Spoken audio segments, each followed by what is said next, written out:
Hello, I'm Emma, a 36-year-old mom to a wonderful 7-year-old named Andrew.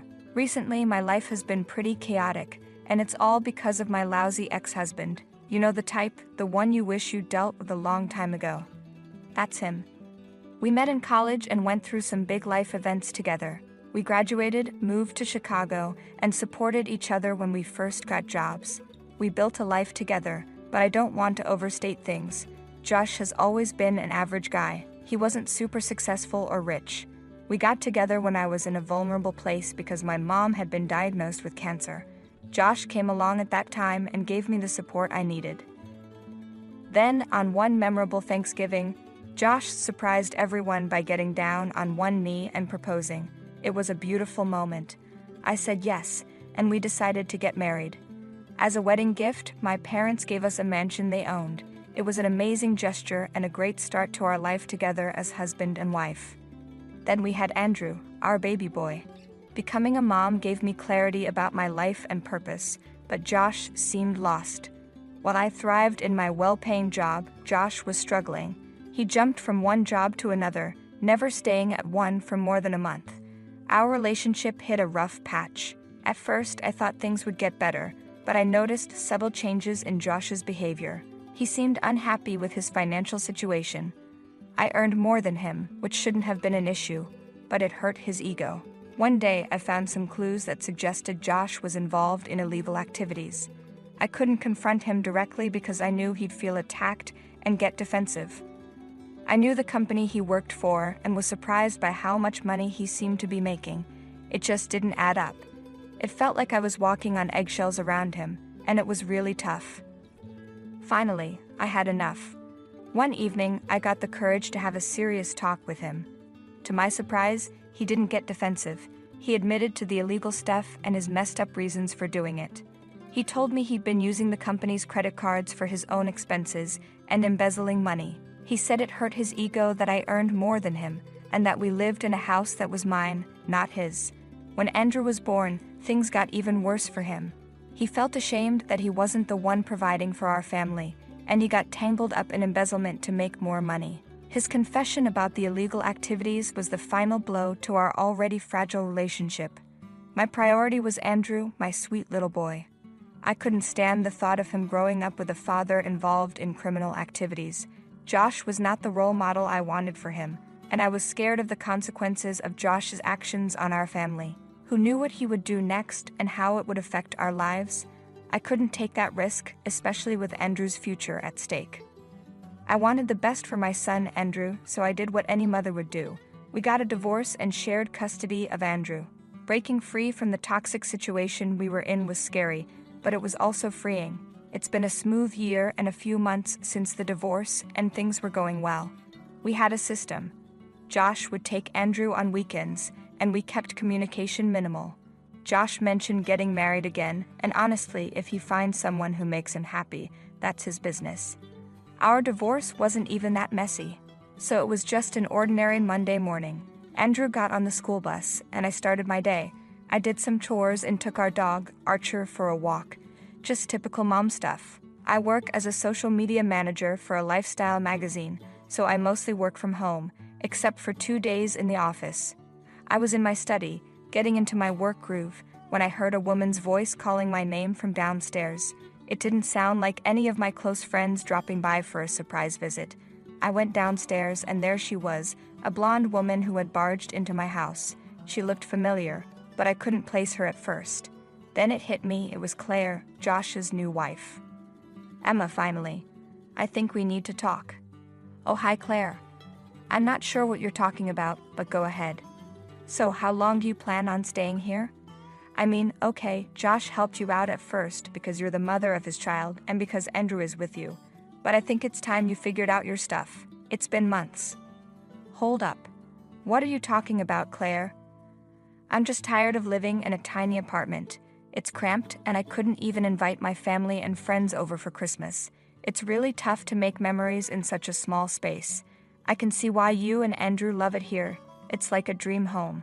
But the truth is, this place belongs to Josh, and he's been kind enough not to say anything about it. Still, I want a fresh start, a new life right here. I just want us to find a solution that works for everyone. Maybe we could look for a place nearby, somewhere where you and Andrew could still have stability, and I could create a home with Josh. You need to leave. Who told you that, Claire? This house belongs to me.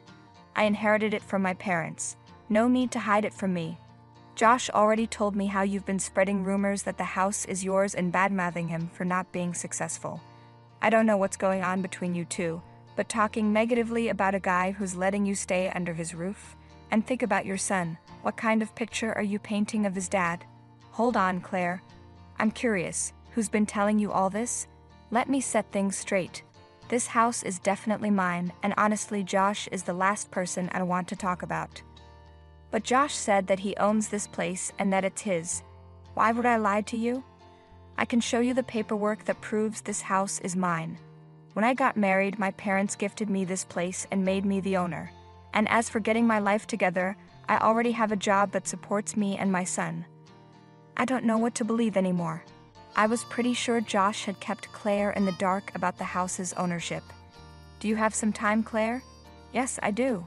Great, let's sit down and have a chat. Can I get you something to drink? Coffee, tea, maybe some water. A cup of tea would be nice. Claire followed me into the living room and sat on the couch. I headed upstairs to find the paperwork, understanding that Claire needed proof, and I couldn't blame her. Who knows how long Josh had been lying to her about the house? After finding the documents, I returned to the living room and handed them to Claire. While she looked through the paperwork, I prepared some hot peppermint tea for us. I'm sorry for blaming you like that, Claire said. It's not an excuse, but you have no idea about the things Josh has been saying about you. What kind of things has he been saying? I asked. All kinds of stuff, Claire replied. He said you were suspicious and crazy during your marriage, and that he had to divorce you because he couldn't handle it anymore. He even pretends to be concerned about Andrew having a mom like you. Josh has been spreading a false story to me and everyone else, claiming that he owns this mansion. According to him, after the divorce, you were struggling and needed time to get back on your feet. As a supposed act of kindness, he offered you this place to stay. He's been boasting about this at dinner parties with his work friends and on vacations with my family.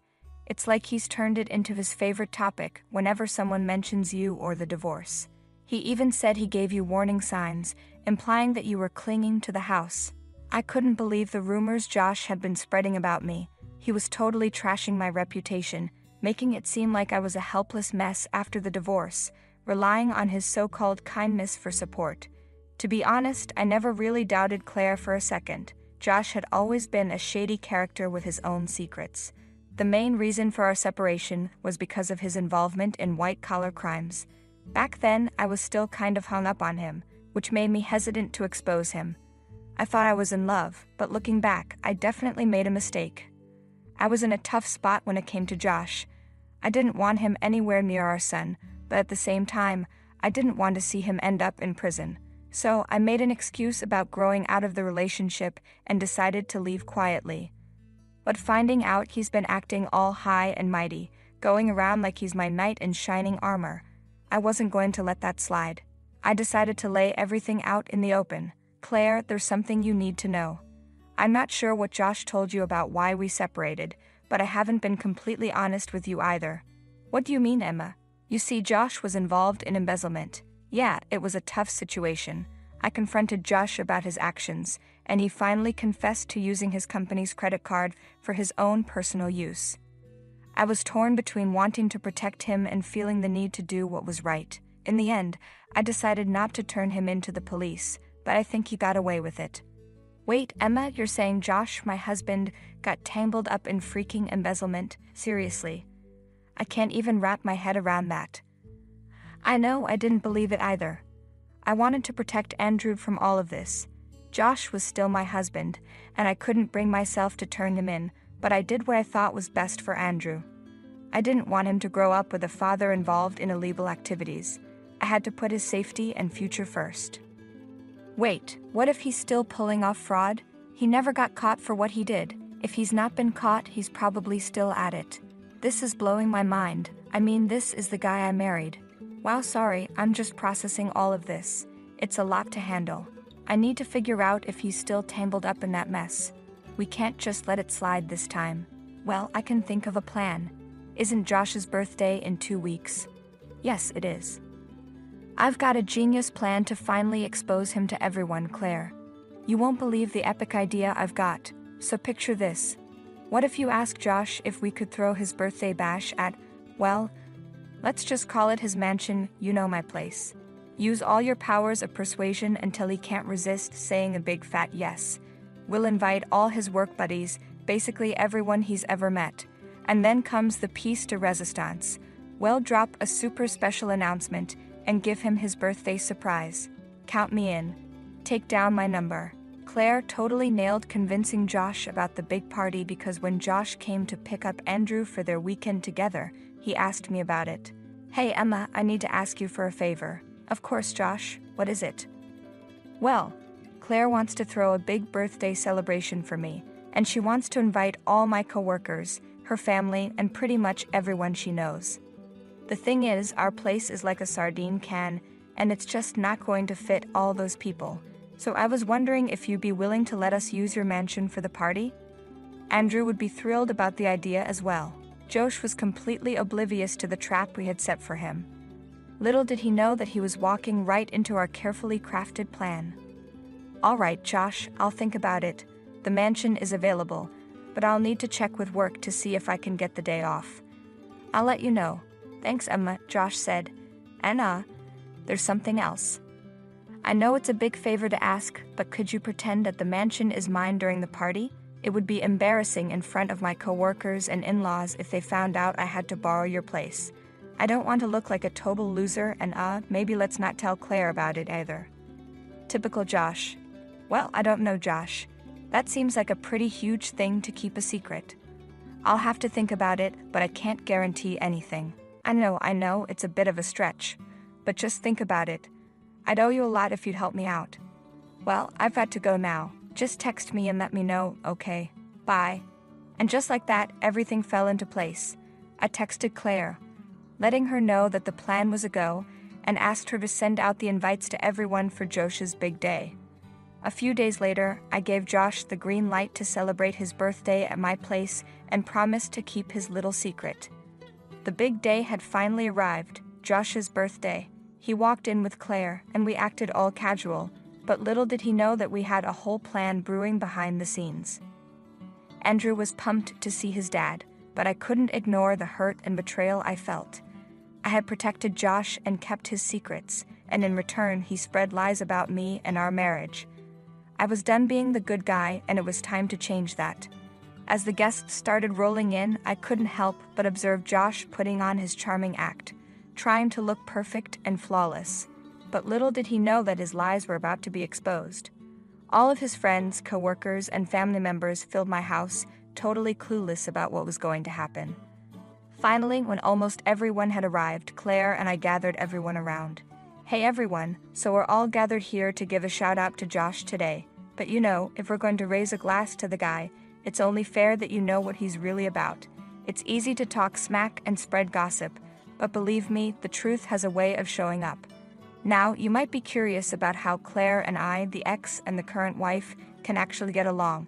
Well, here's the lowdown. We've both been through the Josh experience, and he has been fooling us around. Josh jumped in. Whoa, hold up, Emma, what's going on? Did you maybe hit the drinks a bit too hard? No worries, everyone, you can just go back to whatever you were up to. I have the situation under control. Hey Josh, just give her a chance to speak, Claire said. I know Josh might have been running his mouth and spreading lies about me, making me look like the crazy one for divorcing him or whatever. But let me set the record straight. There is only one reason why I left him, and that is because he was involved in some shady fraud. Thanks to Claire, the truth came out. Josh has been yapping about how this mansion belongs to him. Well, newsflash, it's actually mine. I've been working to raise my kid while Mr. Fraud over here has been stealing money from companies. The truth behind why I split with Josh is that he was mixed up in embezzlement. I didn't have the guts to call them out on it before, but I'm not holding back anymore. Claire, I don't know what Emma's been telling you, but I promise you it's not what you think. You guys, there's been a mistake, Josh said, trying to regain control. Cut the crap, Josh, Claire snapped. Emma's been real with me, and I know all about your sketchy stuff. It's hard to believe I fell for your stories. Seriously, did you marry me just because you needed a new crash pad after Emma gave you the boot? Well, people, just so you know, the authorities are in the loop, and they'll be showing up any moment. It looks like the party's a no-go today. Seeing as this is my place and not Josh's, you're all free to take off. Are you for real, Emma? You wrecked everything for me. And Claire, seriously, you were in on this? How could you go behind my back with my ex-wife? You too, I'm out of here. The cops are on their way, Josh. It might be a good move to get your lawyer to sort this out, I said. And that's how I finally took care of what needed to be done a long time ago. From what I heard from Claire, there was an ongoing investigation into Josh, and he was found guilty of stealing from the company he used to work for. And not just that, the company he was currently working for also discovered some unexplainable changes in their accounting records. It turns out he was still up to his old tricks, stealing from people. As a result, he had to pay a hefty fine of $110,000 and is now facing a 2-year prison sentence. I tried to shield Andrew from all this for as long as I could, but eventually I had to tell him the truth about his dad and how he wasn't a good man. It has been tough on him, and he still misses his dad at times, but he understands the situation. Exposing Josh and bringing his shady activities to light has been like lifting a weight off my shoulders. I feel so much more liberated now. It's true that sometimes you want to trust people and give them a second chance because everyone deserves one, right? But then there are people like Josh who just don't change. I'm fully embracing my life as a single mom. My priority is Andrew's happiness and well-being, and I won't let anyone drive us down again. My friendship with Claire has been comforting too. It's funny how life can lead to unexpected friendships. It's like I finally dealt with my unfinished business and moved on.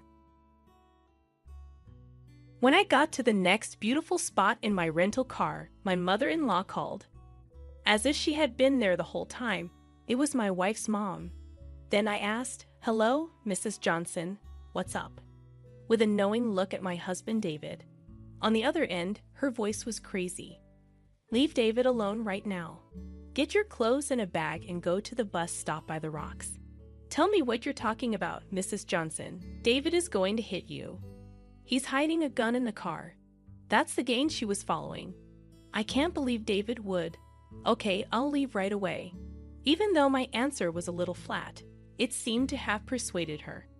She hung up right away. "My name is Emily Johnson, and I'm 29 years old. I work in an office. David and I got married last year, but because of the COVID outbreak, we only recorded our marriage. Because we've been able to travel since the plague is over, we're planning our late vacation. Our bosses were flexible and let us take time off for our vacation. We picked a national park because we wanted to take lots of pictures, even though we haven't been married in a while. David likes to edit videos for fun, while I like to take pictures of landscapes. We've even talked about making a YouTube account just for landscape movies. Since we got married, our life has been quiet but happy, but there has been one worry. Mrs. Johnson, David's mom. Her son David has always made her happy. Whenever David and I talked about getting married, she always seemed to be against me. Her sneaky advances against me in meetings happen all the time, and what's worse is that she does them without David knowing. Insidiously, she would disparage me whenever I received compliments or expressed myself during a family gathering. "Emily, did you make the stew? There's no one else like this dish around here, but it tastes good. That tastes really good. Could you tell me how to make the stew? I'd like to make it at home if it's easy. Did you enjoy it? I'm happy. I'm going to write down the recipe right now." "That's fine, Emily, but you might also want to learn some local recipes. It will make people praise you more." It works like that most of the time. She is not complimenting my one-of-a-kind stew. Instead, she is telling me to stick to the traditional recipes and not stand out. In fact, there was a lot of snark when the family left and Mrs. Johnson and I were doing the dishes alone. A frightening woman who was always striving to stand out by preparing such a salty stew and intended to give our family hypertension or something. I took a bite. "Was it too salty for you?" Next time, I'll use less salt. I no longer even want to eat your salty stew. Next time, do something more traditional. But when David comes around, she acts much differently. Uncle John told Emily, "Thanks for the stew recipe.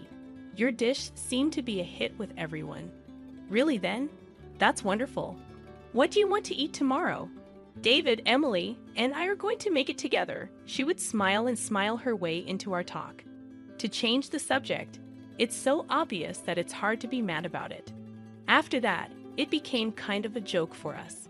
The funny part is that David already knows about her double dealing and sly jabs. I'm always in trouble with Mrs. Johnson when her son isn't around because she thinks he doesn't see. But David, my husband, already knows her and even films or records her in secret when things get too bad. David has never liked how his mother's love is too much, which is really just too much meddling. It seems to have even crushed his hopes for the future. So when we got married, David, not me, said we couldn't live together. Even though it was a happy event, Mrs. Johnson seems to believe that I was the one who lied to him. She can't see anything around her because she loves her son too much.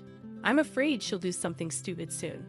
Another thing is that we finally chose the details for our late trip. With our interests in mind, we chose a trip through some of the country's most beautiful spots. I'm happily getting cameras and other tools ready. David is also getting a smartphone to record movies that doesn't have a SIM card. That's why we packed a bag with clothes and toiletries.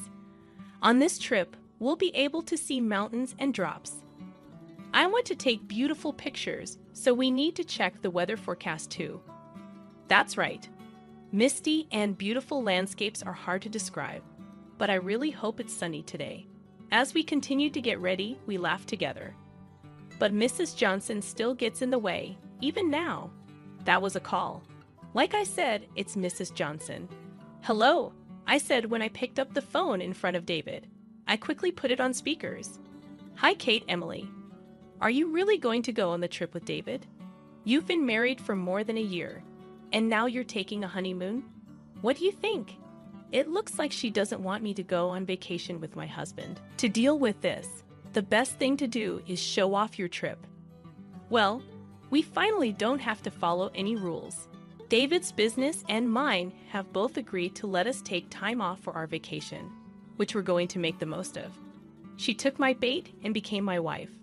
What do you mean, have fun? It's probably just a bad trip and a cheap hotel. I feel bad for David. The things Mrs. Johnson said made David frown and keep quiet. David was the one who planned this trip, not a travel agency. I changed how I spoke after seeing David's face. "No, it's not a cheap hotel at all." David set everything up. We're staying at a very fancy hotel with a great view. The food is also 5 stars, but the prices are very low. I spoke nicely on purpose to make Mrs. Johnson angry. I'm always getting picked on, and this time she was making fun of the trip that David planned. A really high-end hotel. Why do you want to go with David? I want to go on that trip. David would want to show me how thankful he is for his family. After hearing about the very fancy hotel, she couldn't keep quiet. Now she's saying she wants to go on the trip herself. This is not the kind of honeymoon that a mother would crash. It's not going to happen. It's rude to step in on your son and daughter-in-law's long-awaited vacation. We'll make sure you have a souvenir. Saying goodbye, I hung up the phone, picturing Mrs. Johnson's angry face. I laughed meanly, and when I hung up, David had his head held up in front of me. "I'm sorry about my mom, Emily. She tried to ruin our holiday, which I can't believe. She probably just wanted to express her deep affection for her son," she explained. "Don't be worried about it." There was a hint of worry in my voice as I smiled at David, because I was so angry at her. I beat her at her own game, but I might have failed. What would happen if Mrs. Johnson got really excited about our vacation and started bothering us? This fear of mine turned out to be right in the end. From that point on until the trip left, Mrs. Johnson didn't say a word, not even a call. I thought she would tell David bad things about me. That also didn't happen. Even though her quiet scared me, we went on our getaway as planned. David's choice of beautiful places worked out perfectly, and I was happy with the whole thing. It was the best in every way. The view, the services, the food, everything. That's why I told Mrs. Johnson how great it was. We even asked the hotel staff to take a shot of us having dinner together. David, I'm so full.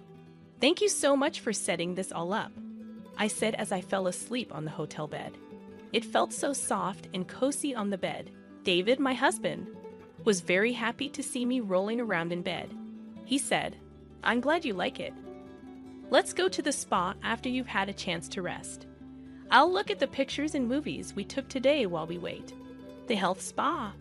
What a wonderful place. David suddenly raised his voice. He had been opening his laptop and watching me enjoy the soft bed. I finally asked, what's going on here? When I heard something strange in David's voice, I got out of bed and looked at his computer. Our plan for today was to rent a car and get around. We parked the rental car and took pictures and movies at every beautiful place we went. In some places, you could see the rental car in the background. That wasn't a problem in and of itself, but there were times when a strange person, who looked like a small woman, was hanging out near the rental car. Even though we couldn't see her face, we thought the strange person was a small woman. The suspect was opening the car door every once in a while. Oh, look at this. Because we were only there for a short time, we didn't lock the car, David said in a low voice through the screen. I knew what kind of hat the suspicious person was wearing. Hey, this hat. Doesn't Mrs. Johnson have one like this? When I said, yes, Mrs. Johnson has a similar hat, David's face went pale. That's correct. This is my mom's hat. David and I looked at the computer screen with wide eyes. The person who seemed sketchy was putting something black into the rental car. They looked like Mrs. Johnson.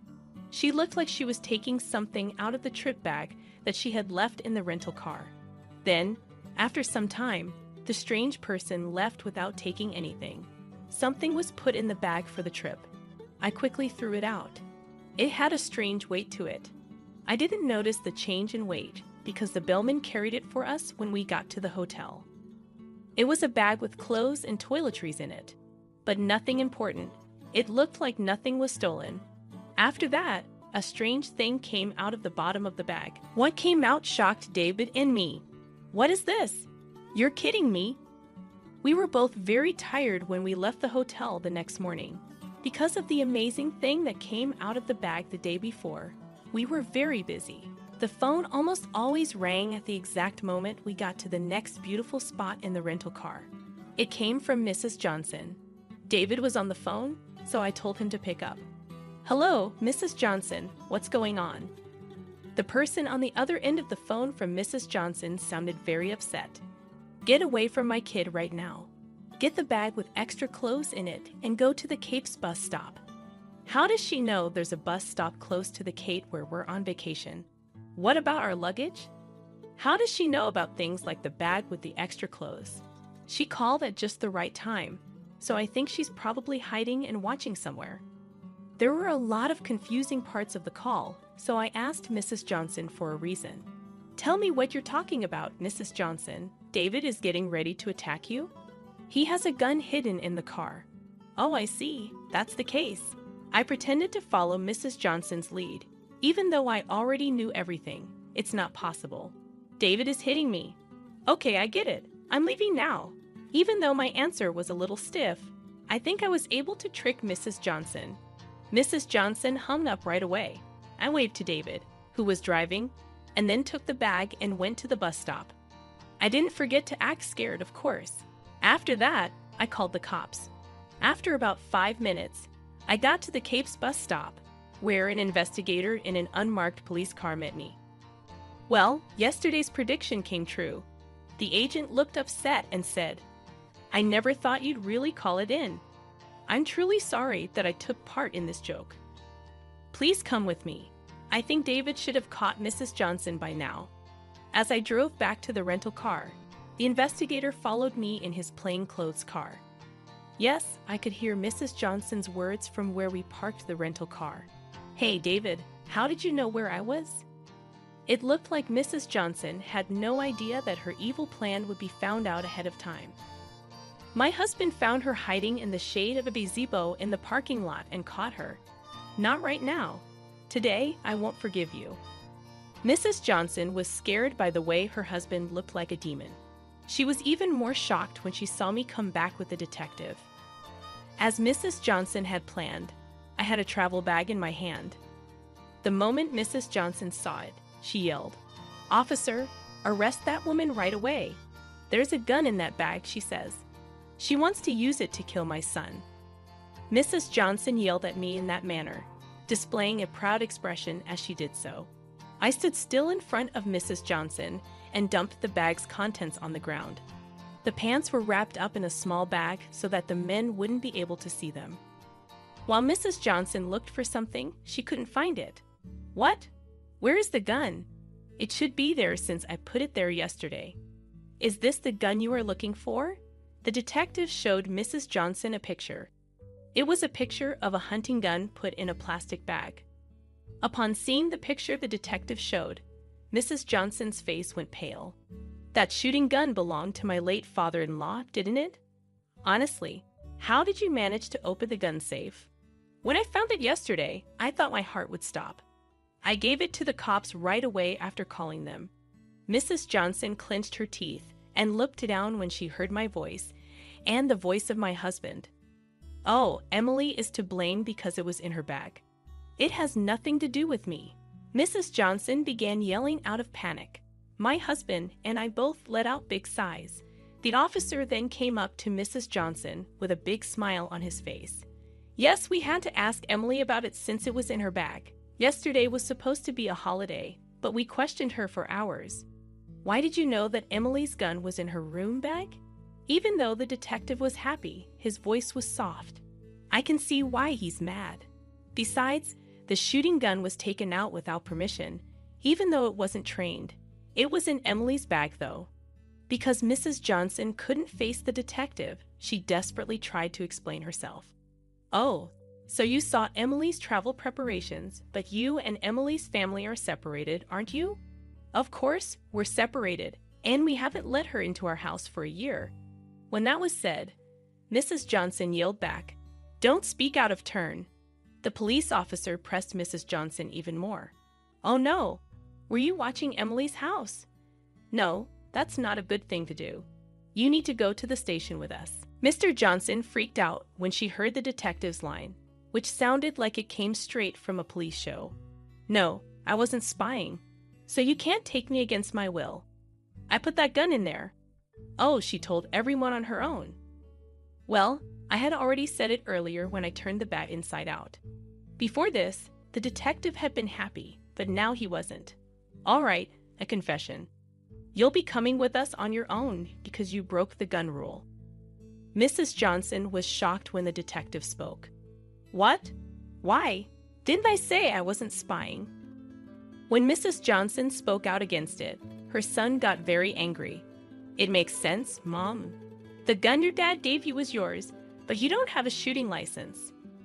There would be no problem if the father-in-law, who had a shooting license, carried it properly for the right reason. You can't take it out of the gun safe because you don't have a shooting license." Mrs. Johnson didn't seem to know anything about gun rules or how to handle guns.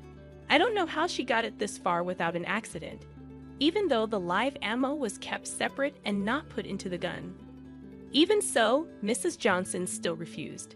But it had to be in that woman's bag when it was found at the hotel. That woman took it from my house. I'm not to blame. His mother, Mrs. Johnson, was acting badly, so her son got angry. I recorded yesterday when Mom put a gun in her rental car. Of course, I gave it to the cops. What David said made Mrs. Johnson weak in the knees. "What? How? How did you learn about it?" She was so angry that tears filled her eyes. I told them instead of him. Yesterday, David was recording and got a shot of the parking lot. We didn't see it at the time, but we did see it when we watched the video at the hotel. Mrs. Johnson could no longer disagree with what I said. At this point, the officer told Mrs. Johnson, who was shocked, "Now, Mrs. Kate Johnson, we'd like you to come with us to the station because we think you broke gun laws." When David said those words, Mrs. Johnson's face turned sad. Why, David? Why is that woman better than me? Are you leaving your mom? The detective pushed Mrs. Johnson, who was yelling, into the empty police car. You might not want to make a fuss. When I called the house yesterday to check the gun's serial number, your son's grandma, who I think is an old woman, was very angry. As soon as the agent said that, Mrs. Johnson calmed down. That grandmother is David's grandmother. She is old, but she is still healthy and doesn't show any signs of dementia. She's pretty much in charge of the Johnson family. At this point, Mrs. Johnson is completely giving in to her. She's the head of the family, but she's not mean to other people. When I go to see my in-laws, she's always so happy to see me and calls me Emily dear. She is nice, but Mrs. Johnson has to do her jobs the right way. Her own room and bathroom were taken care of by her. What made her so mad must have been pretty tough, I said under my breath. The detective told me, it looks like your husband's grandmother has been keeping the shooting gun as a keepsake since your father-in-law died. But the other day, the box with the memory in it was broken into. When they found out that, it caused the current fuss. Her anger was unbearable. I see. To get the key, Mrs. Johnson must have searched her whole room. I told her, it's easy to see how angry she would be that her son's keepsake was broken. After handing over the rifle at the station, I asked to take a picture of it for her so she could at least keep a photograph as a memento. I said, my husband's grandmother was mean to Mrs. Johnson. She had cried and said sorry to me and David. A family member who went to pick her up said that she yelled at Mrs. Johnson in a way that could be heard all over the neighborhood for more than 30 minutes. Oh, your grandmother really does get that mad. That's why Mom always did what Grandma said.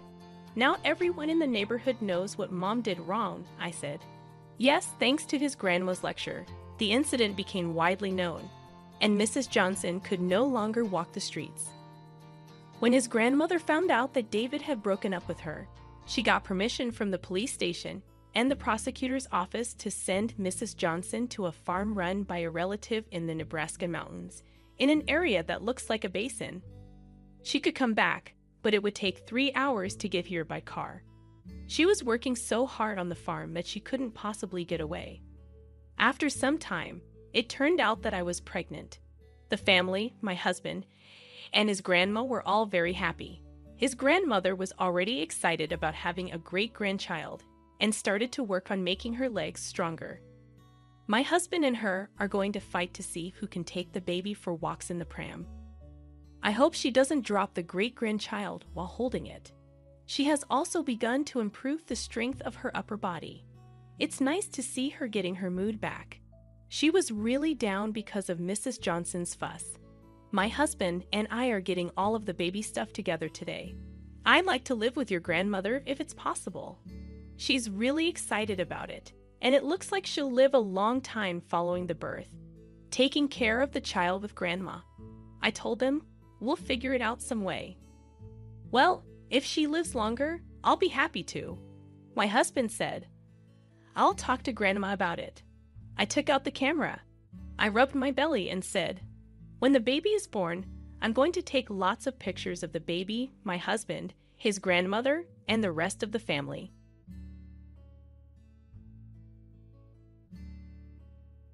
Hi, I'm a lady who works as a cook. I recently got married, and I'm really enjoying being a newlywed. I usually keep my past to myself and don't talk much about it. I don't have many friends, but I tell people I grew up like any other kid, even though it wasn't that simple. I had a tough childhood, but I was lucky to have my grandpa who loved me a lot. He was like my only family because I didn't have parents around. My grandpa worked hard, sometimes at construction sites or collecting and selling things like paper or fruits and veggies. I don't have baby photos because we couldn't afford them, but when I turned 6, my grandpa made sure I had a picture taken every year on my birthday to capture my growth. I didn't go to kindergarten, but my grandpa taught me basics like the alphabet and numbers. My grandpa didn't have much money, but he was well respected in our neighborhood. The neighbors would pitch in to help take care of me because they knew my grandpa was working hard to raise me. This meant I got to have warm meals and play with the older kids in the neighborhood, who taught me a lot of things. When my grandpa finished work, he'd come get me. Our house was small and old, with just one bedroom, a kitchen, and a bathroom. It could get pretty uncomfortable in the extremes of weather, but we managed okay. In the summer, my grandpa fixed up an old fan he found, and in the winter, he washed and reused old blankets to keep me warm. He did everything he could to take care of me, even though we didn't have much. Our neighbors were also struggling, but they still helped us a lot. They came to school with me on my first day, took turns attending parent-teacher meetings at my grandpa's request, and even packed food for my school trips as a way to say thank you for his hard work. My grandpa was a handyman who could fix just about anything around the house. In our friendly neighborhood, people helped each other out with their skills, but gossip still circulated. Some folks couldn't help but wonder why my grandpa was raising me alone in such tough circumstances. He never really talked about my parents when I was growing up. Whenever I asked, he'd just say they had passed away soon after I was born and were now in heaven. When I was younger, I thought they had died from some serious illness like cancer. But as I got older, I started hearing different stories, mainly from the women in the neighborhood. They'd whisper about how my grandpa had never been married and how nobody had ever seen my mom or dad. It was confusing because my grandpa had always told me they were my real parents. And if I had parents, shouldn't I have had a grandma too? It didn't add up. As I listened to her, I realized something strange. We didn't have any family photos of my parents, not even one of my grandma. Our photo album only contained pictures that my grandpa insisted we take every year, along with some snapshots our neighbors had taken of us. When I reached middle school and started going through puberty, I began to rebel a bit, questioning my identity more and more. Living only with my grandpa made it even harder. I had so many questions about my parents, and by 9th grade, I couldn't hold them in any longer. I sat my grandpa down and bombarded him with questions, desperate for answers about where my mom and dad were, whether they were alive or dead, and why there were no photos of them or my grandma. I felt like I was interrogating him like a criminal, but I needed to know. As I got emotional and started crying, my grandpa just held me close and reassured me. He explained that my parents couldn't raise me, so they left me with him when I was a baby, hoping to come back for me someday. He showed me a small bracelet they had left behind, saying it was with me when I was born in the hospital. Seeing that bracelet, some of my curiosity eased. Even though I learned that my parents had abandoned me, knowing that my grandpa loved me and raised me with care was enough. From that day on, I started to find some peace within myself. I began to see a way out of the challenges of puberty. College wasn't an option for me due to our financial situation, and I didn't want to add to my grandpa's burdens, so I made up my mind about my career before even starting high school. "Grandpa," I said, "I want to be a cook. I plan to take career classes during my senior year, earn my cooking license, and find a job right after graduation." My grandpa asked if I was sure I didn't want to go to college, offering to do whatever it took to save up for tuition. I reassured him that cooking was my passion and that I wanted to set things up so he wouldn't feel guilty about it. True to my word, once I reached my senior year of high school, I dove into cooking classes and earned several licenses. I secured a job a month before graduation and received my first paycheck just a week after. With it, I bought some steak to celebrate, though I couldn't afford to dine out. Back home, I surprised my grandpa with the steak and handed him an envelope containing some of my earnings. "This is for you, Grandpa," I said. "It's what's left after buying the steaks." My grandpa was speechless. "Patty," he finally said, "I can't accept this. You worked hard for this money. You should use it for yourself. I can't possibly take it." He insisted, pushing the envelope back toward me. "Grandpa, if you don't take it, I'll leave home. Why should you be the only one doing things for me? I really wanted to give you this money," I threatened, feeling a surge of frustration. Eventually, my grandpa relented, tears welling up as he accepted the envelope. He tucked it into a book he enjoyed reading. Sharing that steak meal in the place I'd always called home felt incredibly special. For the first time in my life, I felt proud to do something for my grandpa. We chatted happily as we ate, until a knock interrupted us. Who could be knocking at this hour? My grandpa wondered aloud as I went to answer the door. To our surprise, 2 police officers stood there. "Is Richard O'Leary here?" they asked, and I confirmed that he was my grandpa. "And you must be Patty Rowland?" they inquired, and I affirmed that too. "Both of you need to come with us to the police station," they stated matter-of-factly. When I asked why, they informed us, "Mr. O'Leary is being accused of kidnapping a child. You both need to come with us." I was stunned. Kidnapping? I couldn't fathom why my grandpa was being accused of such a heinous crime. I protested that he wasn't that kind of person, but the police insisted we accompany them. That night, my grandpa and I found ourselves in a police car headed to the station. Despite the gravity of the situation, my grandpa remained oddly calm. We waited in a designated area until eventually, the police returned with some other individuals accompanying them. A woman in her 50s entered the room, accompanied by a couple holding hands. She approached us, pointing accusingly at my grandpa. "That's him. He's the one who kidnapped the president's daughter." She exclaimed loudly, shocked and confused. I demanded answers. "What do you mean? Who did my grandpa supposedly kidnap?" I shouted back at her. The police intervened, trying to calm both the woman and me down. Behind the shouting woman, the couple stepped forward, and the woman addressed me with tears in her eyes. "Are you Patty?" she asked, and I awkwardly nodded in response. Suddenly, she embraced me and burst into tears. "Patty, it's Mom. I'm your mother." Her words hit me like a bolt from the blue. I was stunned and bewildered, but my grandpa's composed demeanor added to my confusion. He stood up calmly and addressed her. "So, you've finally returned. Only now. Are you okay?" The woman in her 50s scoffed, accusing my grandpa of kidnapping. I vehemently protested his innocence, while the couple watched on, clearly perplexed. The woman in her 50s went on to explain that a couple had visited her orphanage, claiming they had left their baby there and had now returned to reclaim their child. They left behind a letter stating their intention to return for the child, along with hospital paperwork. I was about 3 or 4 at the time.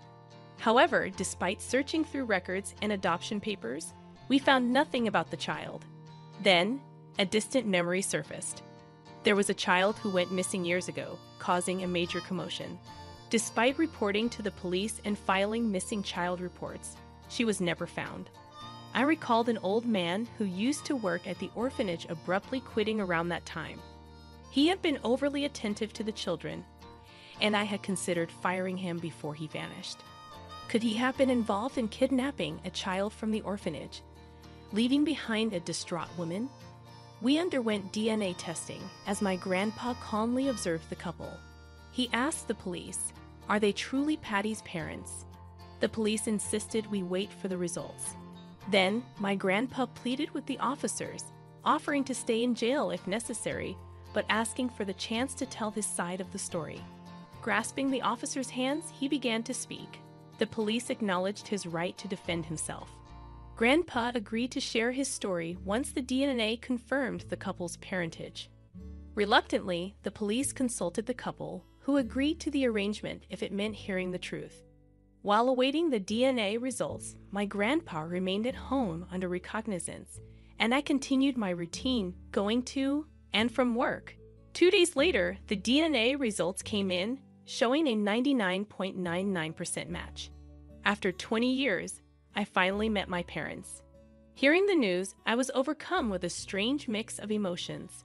Tears streamed down my face uncontrollably, but my parents embraced me, soothing my sobs. The orphanage director glared at my grandpa with fury, as if she could kill him on the spot. "Now you must arrest this old man for kidnapping. Were you planning to ruin my establishment?" She raged, her anger palpable. True to his word, my grandpa began his tale, producing a stack of papers from home and presenting them to the police one by one. It's true that I worked as a janitor at the orphanage, not far from where I live now, he began. One morning, I arrived early to find a young child sleeping outside the orphanage, curled up in a ball. I assumed she had been abandoned by her parents. Concerned for her well-being, I tried to bring her inside, but she woke up and, with her black eyes, called me Grandpa. Grandpa continued, explaining how the child handed him a bag containing a doll, paperwork, and a letter promising to return for their daughter. I took her into the orphanage where she began to live, he recounted. While cleaning, I often saw the child, but she always seemed to have a dark expression. It wasn't until about a month later that I discovered the reason. The woman was abusing her, especially when the orphanage faced financial strain due to overcrowding. Another child had arrived, and she took out her frustration on this poor girl. Grandpa described how the child was forced to do arduous chores, her hands red and bleeding from the harsh treatment. I confronted the director multiple times, urging her to stop mistreating the child. He continued, but instead of listening, she fired me. As I was leaving, I couldn't bear to see the child so unhappy. That's why I did what I did, my grandpa explained, his voice tinged with remorse. He recounted how he had taken me in after witnessing the neglect and abuse I suffered under the orphanage director's care. The director didn't even bother to read the documents in the bag. He continued, neglecting her duties and subjecting me to abuse. That's why I took Patty in to protect her and raise her as my own granddaughter. After his revelation, the police and I were left in a state of uncertainty. The orphanage director, however, remained defiant, accusing my grandpa of fabricating stories to tarnish her reputation. "I'll sue you for slander," she threatened, her voice dripping with venom. The police pressed my grandpa for evidence to support his claims. With confidence, he mentioned a former employee, Mrs. Cumberland, who could attest to the abuse. While we awaited Mrs. Cumberland's testimony, I was speechless, grappling with the truth unfolding before me. In the late afternoon, Mrs. Cumberland arrived at the police station, armed with photographs she had taken of my injured hands and other signs of abuse. My parents, upon seeing the evidence, were overcome with emotion. The undeniable proof left the orphanage director cornered, and my parents wasted no time in announcing their intention to sue her for her crimes. Despite her pleas for forgiveness, she was arrested and charged with child abuse. That night, my grandpa and I returned home, the weight of the day's revelations heavy on our minds. From my parents, I learned the heartbreaking truth. They had left me at the orphanage due to financial hardship, hoping to reclaim me once they were stable. When they finally returned, they discovered I was missing and unregistered. Only recently did they learn of the possibility that my grandpa had taken me in. Although their actions couldn't be excused, my parents found solace in the fact that they had finally found me after years of searching. They faced repercussions for abandoning me, but now they sought to alleviate their guilt. I harbored no resentment toward my parents. I was simply eager and anxious to finally meet them. Nor did I hold any blame toward my grandpa, who had saved me and showered me with love and care during my time with him. His unwavering support was the reason I couldn't hate my parents. I assured them that I understood their circumstances and expressed gratitude for their efforts to find me. As my mom hugged me, tears streaming down her face, she knelt before my grandpa. Without him, I wouldn't have had such a wonderful upbringing, she acknowledged. Despite his protests, my parents insisted on taking care of him and urged us to live together as one family. Eventually, we moved in with my parents, but the adjustment wasn't easy, as we had spent more time apart than together. Eventually, my parents arranged for a separate house for my grandpa and me next to theirs, allowing us to live comfortably while still being close to family. After work, we would gather for dinner and watch TV together, just like any other family. After I got married, my parents invited my grandpa to live with us, and we seamlessly merged into one big family. Meanwhile, my parents pursued legal action against the orphanage director, adamant that they couldn't forgive her. During the proceedings, I met my husband, who was working as a prosecutor on the case. He admired my grandpa's selflessness in raising a child who wasn't his own for nearly 2 decades. It made me reflect on whether I could have done the same in his shoes. I hold my grandpa in the highest regard and wish him a long and healthy life. Thank you all for listening to my story. Your support and comments mean a lot to me. Wishing you all a day filled with happiness and good fortune. Hey there, I am a woman in my 40s. I've had my license as a real estate agent for more than 10 years. People often tell me I'm a great real estate agent. People tell me I'm a good real estate agent, but that doesn't mean I can tell you how much a house will go up or down in value. But based on my experience and careful research, I can tell by looking at the cadastral map what the land is worth now, how it could be developed, and how the land's surroundings could be used to make money. I can then predict whether the land's value will go up or down because of these factors. Making a judgment would be a better way to explain it. In any case, I've used these skills to help my in-laws when they were in trouble. My marriage was great. Everyone in my family was nice, including my husband, my father-in-law, and my other in-laws. They all loved me so much, even though I was their youngest daughter-in-law. Because my father-in-law had been sick for a long time, I was taking care of his assets. My wife's dad owned a lot of land and needed the help of a real estate agent who knew what they were doing. I raised my father-in-law's properties by reinvesting in good places while I was taking care of his lands. I didn't mean to be greedy by taking his land for myself or anything like that, of course. I was lucky enough to live with these nice people as if I were family. One day, I was just enjoying my life when my mother-in-law showed up out of the blue. I thought his mother was dead because that's all I had heard about her since I met my husband. Something very strange happened. Why did her family and my husband say she was dead when she was still alive? It was strange how my husband and his father treated my mother-in-law after seeing her again after many years apart. Even though she was married and had given birth to my husband, they all talked about her like she wasn't there, even though she was a mother and wife. I asked my husband straight out, "Is there something I should know? Because I'm naturally interested. Why are you curious?" I said, "Of course, I'm interested. Strangely, everyone told me that your mother was dead, but she is still alive and well. She also acts like she just got back from traveling after being gone for decades. Then you and your family are treating her as if she's a non-existent person. So it's so confusing," I told her. He didn't say anything. Yes, that's right. Now that I think about it, you never held a service for her. That means you knew your mother, I said.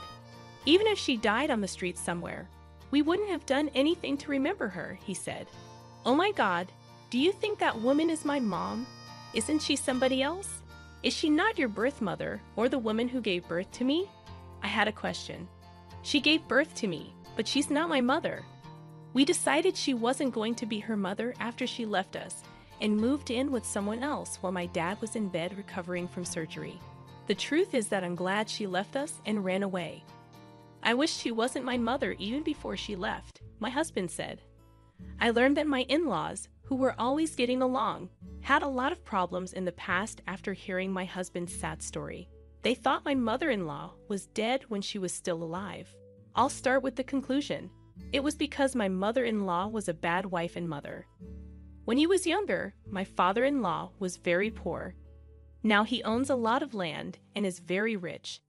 He was so hungry that he would be lucky to eat one meal a day. His wife hated how poor they were, so she left her family behind and ran away at night. His mom was never a good person, even before she ran away. My husband's dad worked as a day laborer on building sites and was often gone looking for work in faraway places. Her young children did all the housework while she sat around most of the time. It was worse when my father-in-law wasn't home when my mother-in-law did bad things. The bad weather would make her mad, and when the food arrived cold, she would lose it. Then one day, my father-in-law got so tired at work that he couldn't stand up and walk anymore. He was unable to make a living. Then my husband's mother-in-law left, leaving her sick husband and young children who still needed her care. They were just making up words when they said she was playing at night because she really took anything valuable in the house. She didn't pay attention to her husband or her young children, who were pleading with her for food. As a mother, it wouldn't be easy for her to take all the money and important things, right? All of my in-laws and my father-in-law had lived as if my mother-in-law were dead. Given the circumstances, who could still care about my mother-in-law after she came back after decades? I could 100% understand how they felt. But I have more of a fear and dislike for my mother-in-law because she left her family in the past. My father-in-law was dying after a long illness when my mother-in-law finally came back after being gone for decades. She didn't ask about her husband's health at first, though she asked for something else. You must be the youngest daughter-in-law. So what I heard was that you're a real estate broker and you have been managing the family properties, right? She sought answers to. How did you understand that? You don't need to know how I knew. How many homes does my husband own? It was my turn. I'm sorry, I can't answer that. All of my father-in-law's businesses are in his own name. Get permission from my father-in-law if you're really interested. Have you heard from my husband? I told her that the one who is married to your father-in-law is me. I heard. I added, why aren't you my mother-in-law? She's not even the mother of my husband and his family. Ha! Since he was a kid, my youngest son has been stupid. So how did he get a wife like you? Hello, my name is Mary, and I'm your mother-in-law. You should be careful because I don't think someone like you could be my mother-in-law. I'm not that simple, she said. Are you being territorial right now? I inquired. You'll find out soon whether it's my being territorial or not, she said. After that, I began to look into my mother-in-law's life. It was clear that she had come back with a different goal in mind, to steal the inheritance. But I still needed to be sure every once in a while. People can turn over a new leaf at the end of their lives after having done many bad things. After a bad event, I had to make sure that my mother-in-law's comeback after decades wasn't a one-of-a-kind case, and that she wasn't trying to get the inheritance like I thought she was. Then I had to figure out how to keep my in-laws safe from her evil greed. Also, who said, perhaps turns inevitably. Like I thought she would be, my mother-in-law was just like that. It wasn't a surprise that my mother-in-law left her family and ran away at night over the past few decades. She had been cheating on other people and stealing from them her whole life. People thought it was cute that she lived off of other people's money and never paid it back, even though she had a criminal record for many frauds, because she was a terrible con artist. Once I knew who my mother-in-law really was, I checked to see if the cops or FBI had put her on a list of people they wanted to catch. She had just gotten out of jail, so she wasn't on the list yet. I felt bad that my mother-in-law wasn't on that list. You might say that's a mean thing to think, but no matter how nice you are, you couldn't say that I was mean after hearing my story. It was too bad that my mother-in-law wasn't on the wanted list, but I didn't have time to make plans to protect my in-laws and me from my greedy mother-in-law, who was after the estate. It was on the day that my father-in-law died that I carefully told everyone what I knew about my mother-in-law. My in-laws and I were more concerned with holding a proper service than with coming up with a way to stop my mother-in-law's greed. But I was worried the whole time my mother-in-law's funeral was going on because she didn't show up. My mother-in-law finally showed up on the day of the funeral. If the cops had a list of people they were looking for, I thought the problem would be fixed right away. She sneaked up on them and looked around, hoping to find a basket full of money bags that people had left to send their condolences to the family. You can't find the gift basket, can you? I asked her with a smile. Next, I was going to look at the envelopes for the guests and sort the cash. Then I would talk about the gift. The basket went away though, didn't it? She asked. What are we going to do, right? I looked down my nose at her. That's you. You're the one giving it to them instead of me, she yelled. Would I have to leave that out without checking? I already knew what kind of person you were. You're so sneaky. How much money do you think that is? I found out how much property my illness has left behind, I replied. Oh, you didn't even go to the funeral because you were eager to learn that, right? So when I see you, maybe things will turn out the way I thought they would. This is what I always do when I see you, I said. Be quiet. I'm not a queer person. In the eyes of the law, I'm the first person in line. Everybody should hand everything over to me, no matter what you and my kids say. That probably won't happen, so you should know that, she warned. Since you are married to my father-in-law, I promise you won't get any family money. I must admit that the warning I gave my mother-in-law was a bit of a trick.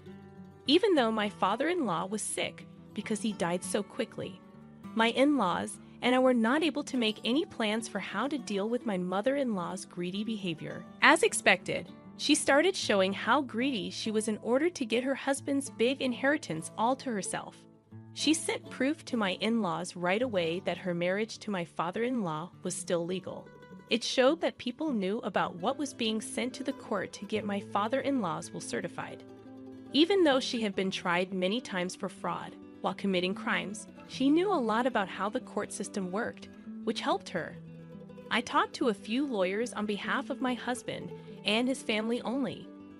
Everyone who worked as a lawyer gave the same answers. It is possible to keep your mother-in-law from getting the estate if you want to. That's great. They asked, "What's the way?" You need to go to court.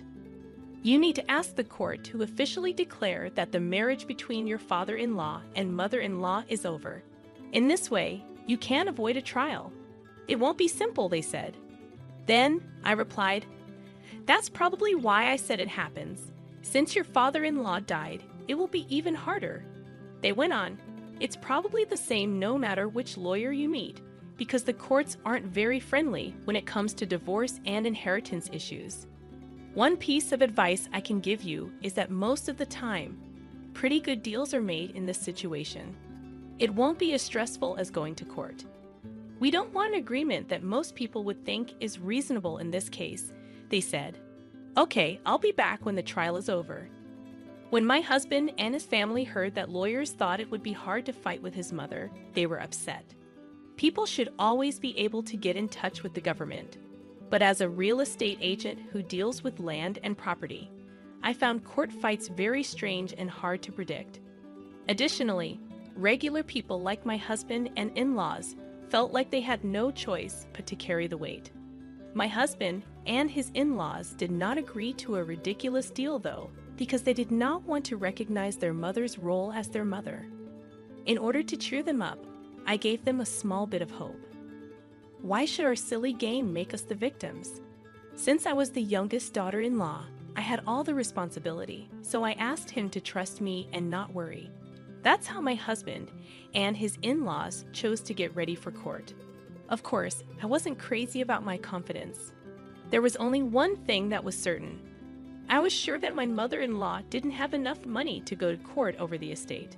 There would be no reason for my mother-in-law to send proof that she is married or try to steal money from the money basket at my father-in-law's wake if she could afford a lawyer and go to court.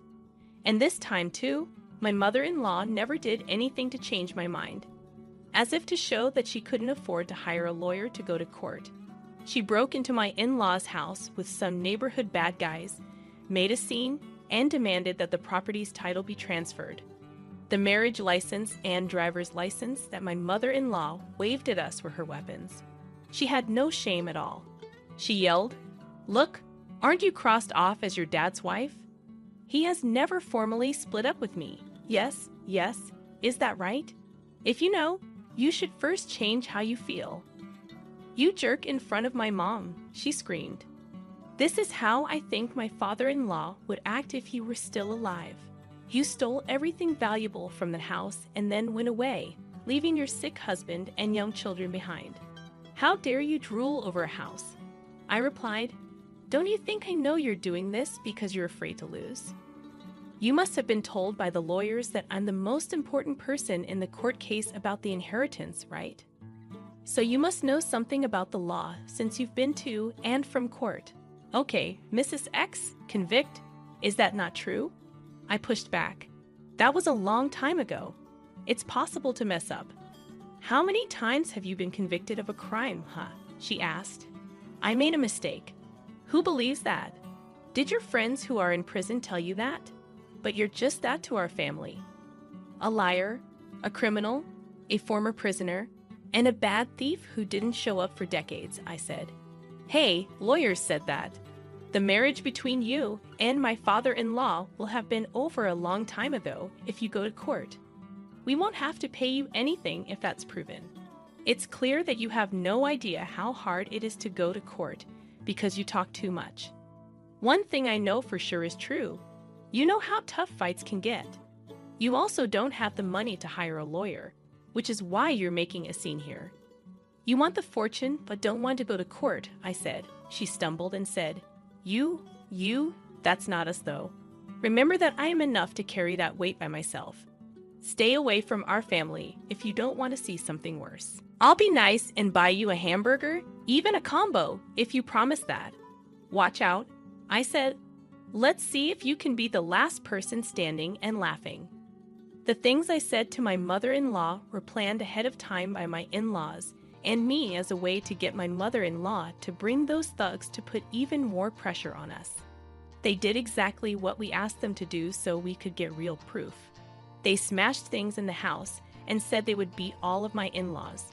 All of those moves were caught on camera by cell phones that my in-laws kept hidden. To get what we wanted as much proof as possible that my mother-in-law was violent and made threats. But my husband got home in the middle of the chaos. He had left to prepare the case against my mother-in-law at the lawyer's office a few hours before she and those thugs started causing trouble. He held a piece of paper in his hands and had a shocked look on his face. My in-laws were also stunned when they saw the piece of paper. It was clear that they were feeling completely hopeless. The paper was quickly taken away and read with great pleasure by my mother-in-law. My husband found my father-in-law's will after the fact. What was written in the will was shocking. The notice said that my mother-in-law would be inheriting a big plot of land. If things keep going this way, the family will see my mother-in-law as their mother, and they will give my mother-in-law the land and everything else they own. The land that was left to the family in the will was so big that it could fit several soccer and baseball fields. I changed my mind after carefully looking at the land register address and started to look for my mother-in-law. Let me tell you the truth, I said. It was all a lie to talk about the court case. Since you are legally married to my father-in-law, I really didn't think we would win the hearing. You're good at going into great detail about things that are clear. Still, wouldn't having the land and it will be enough to make all your dreams come true. How do you know I'm a licensed real estate agent? It's big enough to hold a lot of soccer and baseball fields, I thought. Then there was a small smile on my mother-in-law's face. Using my energy to help me, I kept convincing her. To be honest, we don't think we can win the court case. However, if things go this way, you will also have to go through a lot of mental pain. Do not worry. Have you ever seen a rich person lose a case? It's something I've never seen before, doesn't it? This case will go all the way to the Supreme Court when it starts. Because of this, you won't be able to get your fortune until the hearing is over. First, I'm going to file an order to stop you from getting it. It will take at least a few years to go through all the requests to get the money. How could you wake up after all those years of worry when that great land was right there in front of you? What do you want to say? We should find a middle ground instead of going to court with each other. You will get the land and finish it instead. Please just write a note of promise. For the land written in the will, you will give up the rest of your inheritance and leave the rest behind. You can choose to take that huge piece of land right now without any trouble, or you can fight with everything you have for years and go to court to get everything written in the will. I want to stress again that the land mentioned in the will is huge, enough to fit many soccer and baseball fields, I said. If I sell that much land, I will have enough money to live on for the rest of my life without having to work. My mother-in-law said, "That's a great deal, kid. May I just sign and put my thumbprint here? Without a doubt, it will happen, right?" "Should we get ready right away with the ink stamp?" she asked excitedly. "Now you're finally making sense." "This is something you should have done a long time ago," I told him. My wife's mother got very excited and signed a promissory note that said she would only inherit the lands listed in the will. She gave up her right to receive the rest of the estate and signed it with her thumbprint. We had it notarized. She had no idea what bad things would happen next. My wife's mother called a few days after she signed a note promising to take only the land listed in the will. When I talked to my mother-in-law on the phone, her voice was weak and whiny. As planned, sweetheart. I just came to check out the land I inherited. There's a problem. How is the land? How is it that there are mountains on all four sides? There aren't any roads or houses nearby, she said. To be polite, I asked, is there anything else? A hiker says this land is a refuge of some kind, she said. So, you're in the mountains now. I had a question. That's correct. She told him, I think I must have come to the wrong place. I think you went to the right place. What if the land is a safe place? A place where nature can be protected. Don't even dream about growth or anything like that. Be careful as you go down. You could hurt a natural habitat, and that would add another crime to your record, I told him. After I said that, I put the phone down. Finally, my husband, my in-laws, and I cheered. How did that take place? Weren't we sucked dry by my mother-in-law the day she broke into my in-laws' house with those thugs? When I looked at my father-in-law's will, I saw that my mother-in-law got a huge piece of land. I was sure that the land was my father-in-law's punishment and a threat to my mother-in-law. It was true that the land was big enough for many baseball and soccer fields. What was important was the type of land it was on. It was in the middle of nowhere, in the mountains, away from any roads or towns. There have been no plans for growth at all. It was an area for protecting nature that could never be built on. That being said, the market price was already very low, and there was no chance that it would go up. I knew that because I had been in charge of my father-in-law's land for a long time. There was no way we didn't know it, but everyone did. I even got my mother-in-law to agree to give up other inheritances at the end of the fake plea. When my mother-in-law got the land that couldn't be quickly sold and turned into cash, she couldn't even pay the estate taxes. She lost all of her money. As planned, she called me one more time because she was so desperate. The caller made threats and asked for money. She asked, "Now, what are you going to do?" I laughed. It was written down that she would give up her right to other inheritances. And I even had video of her breaking into my in-laws' house and threatening and harassing us. I told her in a mocking way that she could do anything to go back to jail. With a sigh, my mother-in-law hung up the phone and didn't answer again that day. Finally, there was peace between my in-laws and me again.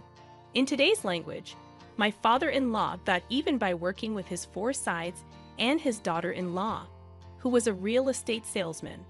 Now I'm raising the value of the assets by taking care of my in-laws' fortune, which was a gift from my father-in-law. Because none of our kids are like my mean mother-in-law, my husband, and I have become great parents. How did she get away? Every year, she gets caught up in the Paladin mess because she hasn't paid her estate and land taxes on time. My in-laws and I had dinner together yesterday. All over again. I thought they were all very nice and kind people. That makes me miss my husband's dad even more. We love each other, and I want to spend the rest of my life living happily ever after. Father, please keep an eye on us. Please cheer for me and leave wise words in the area for comments. It really helps me when you click like and subscribe.